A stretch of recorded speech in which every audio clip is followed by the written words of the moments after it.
My sister-in-law slapped me at my own anniversary dinner because I served myself before her. The slap wasn't loud. That is what I remember most. There was no dramatic sound.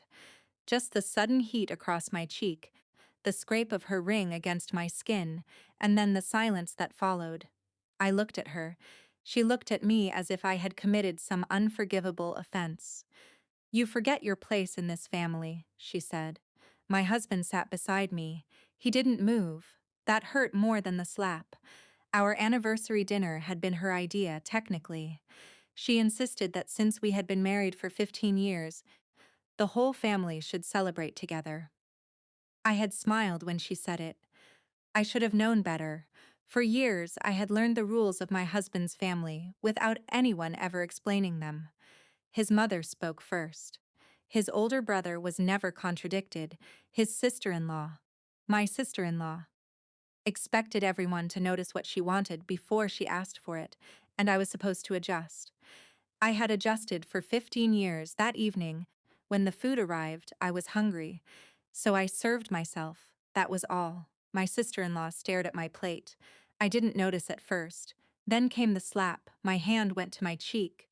I looked at my husband. Still nothing. Something inside me went very still. Not angry, not even hurt, just tired. I picked up my fork. Then I put it down. I stood. My sister-in-law smiled faintly, as though she had won something, and then I slapped her. The room froze. I wish I could say I felt powerful. I didn't. I felt ashamed, not because I had been slapped first. I knew what she had done was wrong, but because, for 1 second, I had answered humiliation with humiliation. I looked at her. "I'm sorry I did that," I said. Her expression changed. She had expected me to scream. Instead, I turned to my husband. "I'm not sorry that I'm leaving." He finally stood. "You're making this worse." I stared at him. That sentence stayed with me. Not "Are you okay?" Not "She shouldn't have touched you." Not "I'm sorry." Just "You're making this worse." I picked up my coat. "She's the one who hit me." "I know." "Then why are you talking to me?" He didn't answer. That was the answer. I left for 3 days. I didn't speak to anyone in his family.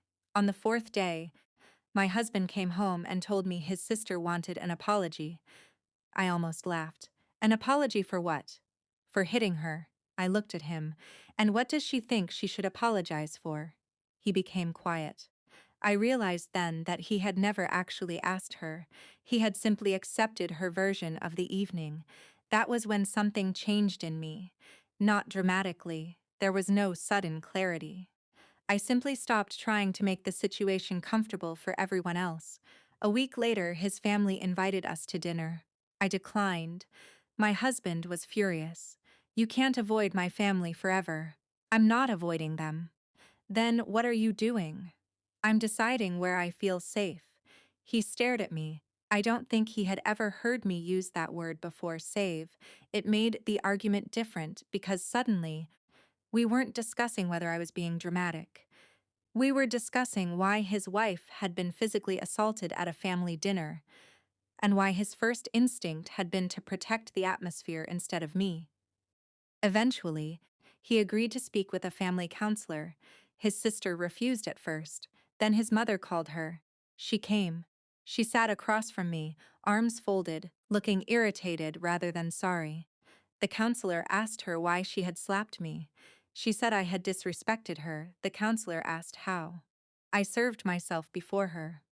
There was a long silence. For the first time, someone outside that family heard the rule spoken aloud, and suddenly, it sounded as strange as it really was. The counselor looked at my husband. "Did you believe your wife deserved to be hit?" He shook his head. "Then why didn't you intervene?" My husband looked down. I didn't know what to do. I spoke quietly. "You knew what happened." He looked at me. I continued. "You just didn't know who you were more afraid of disappointing." Nobody answered. That was the real turning point. Not the slap, not mine. That question, after that, things did not magically improve. My sister-in-law apologized eventually, but it wasn't warm. My husband began setting boundaries with his family, but he was clumsy at it. Sometimes he still backed down. Sometimes I had to remind him that silence was also a choice. And I wasn't sure our marriage would survive the truth we had finally stopped avoiding. But I stopped measuring my worth by whether his family approved of me. I stopped waiting for permission to speak. I stopped shrinking at dinner tables. Months later, we attended a family gathering. The food was served. Everyone sat down. My sister-in-law glanced at me for half a second. I remembered the anniversary dinner. Then I reached for my plate. I served myself first. No one said anything. I didn't look around to see who was watching. For the first time in 15 years, I wasn't thinking about my place in their family. I was thinking about my place in my own life, and that was enough.